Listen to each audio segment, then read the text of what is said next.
Tere kõigile, mina olen Eero Timpekost, peamiselt töötan projektijuhina, kuid tegelen ka eelarvestamisega ja siis,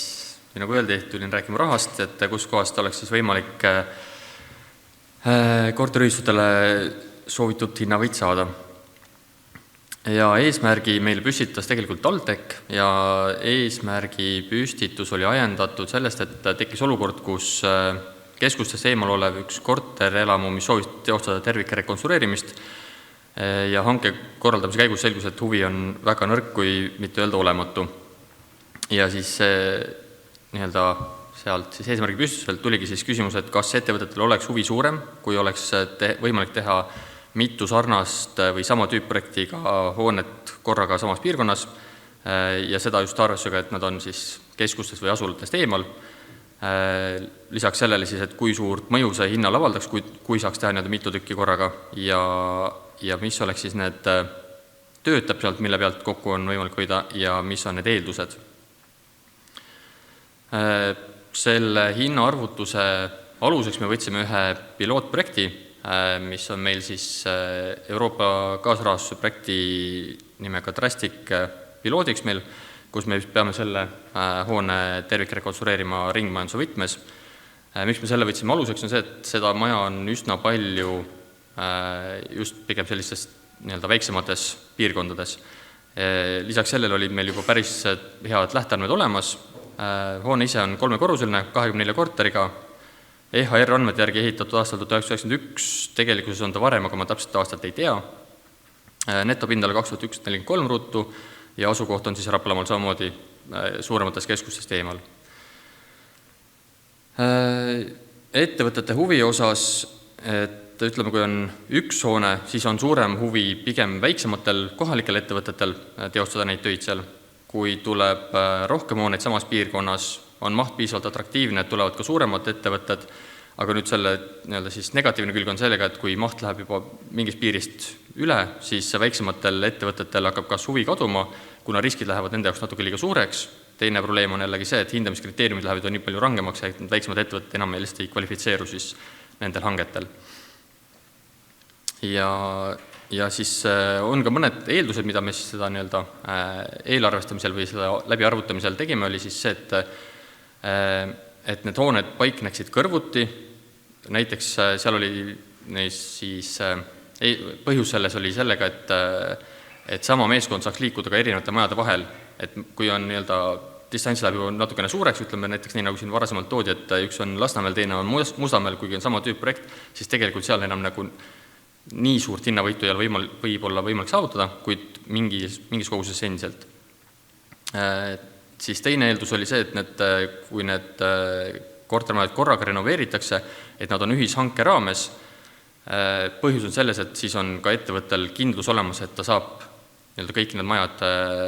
järjest renoveerida. Ja siis kolmas eeldus oli see, et me ei stardiks kõikide majadega korraga, vaid tuleksid sellised olenevalt majatüübis siis 2-3-kuulised nihked algusaegadega ja põhjus on selles, et me saaksime kasutada sama meeskonda ühelt majalt tõsta teisele ja sealt 3-4, et neil tekib see vilumus, nad juba teavad täpselt, mis on need õiged töövõtted ja kuidas siis kõige efektiivselt teha ja lisaks siis sellele oleks ka tootmise voog oleks selline optimaalne. Kuna ma ise olen siis Timbekost ja puitkarkasselementide taustaga, siis minu see eelarvestamise põhi on tehtud siis pigem teha sellisele renoveerimisele, mitte siis klassikalisele renoveerimisele. Ja võrdluseks siis tegimegi, et baasiks oli siis üks hoone, mis oli meil see näidispiloot, seejärel tegime arvutuse, kui oleks 2 sama tüüphoonet kõrvuti, 4 tüüphoonet kõrvuti ja 6 sama tüüphoonet kõrvuti. Ja siis nüüd on siis ka need hinnasäästud. Tõin ridarealt välja, ma olen pigem kasutanud siin protsente, et ta oleks siis ülekantav ka teistele tüüphoonetele. Need võivad küll mõnevõrra siin varieeruda, olenevalt siis tüüphoonest ja teostatavate tööde mahust, aga see võiks olla selline, see ei ole absoluutne tõde, et ta on pigem selline suurusjärk ja ta on, hetkel oleme ta arvestanud pigem ettevõtte seisukohalt konservatiivsena, ehk siis oodatav hinnavõit võiks tegelikult olla natukene suurem, aga see vajaks natukene rohkem kogemust, et oleks paar korda läbi tehtud, siis oleks natukene julgem öelda ka siin suuremaid numbreid, et ütleme, kui ma seda arvutasin, siis see on pigem see, mida ma julgeksin kohe väita, kui olla väga optimist või üritada siis pigem siis suuremat säästu saada, siis ma võiks öelda, et see hinnavõit võiks olla kuni 2 korda suurem, kui need, mis numbrid siin on välja toodud. Et aga projekteerimise koha pealt siis olen pigem arvestanud siis teha sellise tööprojekti mahtu, et ma olen arvestanud seda, et eelprojekt koos siis eri osade põhiprojektidega on teostatud juba varasemalt projekteerimise käigus või selle projekteerimise hanke käigus. Jah, siin on siis see nimekiri ja nüüd kui oleks see on siis 2 sama tüüphoonet kõrvuti, nüüd kui oleks 4 sama tüüphoonet kõrvuti, siis siin enamusnumbrid või enamusprotsendid suurenevad, projekteerimise osas jääb samaks, et kuna me tööprojekti ennast ei saa kasutada kohe kõrval hoone peal, me saame küll kasutada samasid sõlmesid, aga et seda ülejäänud osa tuleb endiselt mudeldada, et need tüüpprojektid on küll nad on väga sarnased, aga nad ei ole päris identsed, et seal kohati on aknad natukene erinevad asukohtade peal, ehk siis mudeldamise osa tuleb endiselt teha ja laserskaneerimine tuleb endiselt teha. Laserskaneerimise osas nüüd natukene oleneb tööde mahust, et siin konsulteerisin ühe laserskaneerimise ettevõttega ja tema väitis, et kui teha ainult fassaadid ja katuse pealt mõõtmine, siis nad suudaksid, et oleneb maja suurusest, teha umbes selline 3-4 maja ühe väljasõiduga. Aga et siis, kui teha juba natuke rohkem, et siis peaks seda kuidagi jaotama, et kas teha siis 2 väljasõitu, aga endiselt on siis näiteks, kui oleks 4 väiksemat maja, siis on võimalik teha see laserskaneerimine ühe väljasõiduga, mitte 4 väljasõiduga. Ja siia loetelu võrreldes eelmine loeteluga lisandus juurde siis eelviimane rida, mis on siis rendiseadmetesse investeerimine rentimise asemel ja sellega ma olen arvestanud lihtsalt, või miks ma selle rea siia lisasin, on siis see, et kui nüüd võtta 4 kortermaja järjest, mis tähendaks siis suurusjärku sellist 1,5 aastat ühes kohas viibimist ja need rendiseadmed oleks enamus sellest ajast kasutuses, siis ühel hetkel tekib olukord, kus rendikulu on suurem kui näiteks rendi selle seadme soetamine. Et siin see võiks olla siis, kui on selline kobarhange, et 4 maja või 6 maja korraga, siis ettevõttel võib tekkida selline võimalus siis hinda natuke soodsamaks saada, ja tekib piisavalt palju julgust, et tal on piisavalt palju tööd ees, et saab selle rendiseadme endale soetada. Ja siis 6 tüüphoonet kõrvuti, siin nüüd see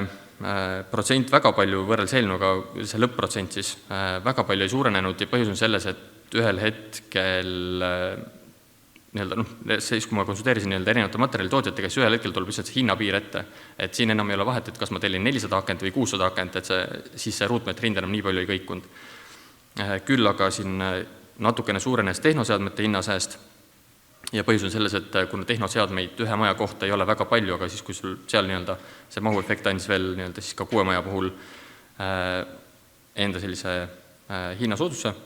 ja 6 maja puhul, mida ma ise hakkasin nüüd siis pärast seda, kui me olime selle analüüsi ära teinud, siis hakkasin veel mõtlema, et kas 6 maja puhul võib-olla, et just saada natukene ka ajalist säästu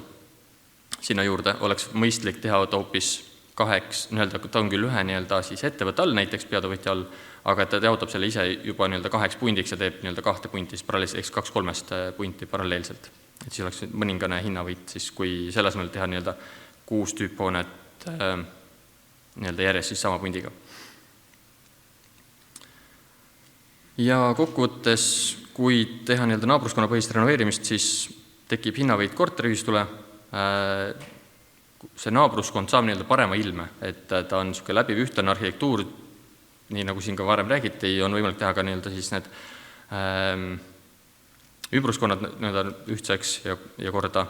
Ja siis kobarhanked, kui nad meelitavad ligi siis natukene suuremaid ettevõtteid, siis ka see kogus ettevõte, kes tegeleb üldse rekonstrueerimistega, on suurem ja tänu sellele on siis võimalik leevendada kogu seda renoveerimise saabuvat renoveerimislainet. Ja see on minu poolt kõik. Aitäh! Jõudsime peaaegu tagasi aega.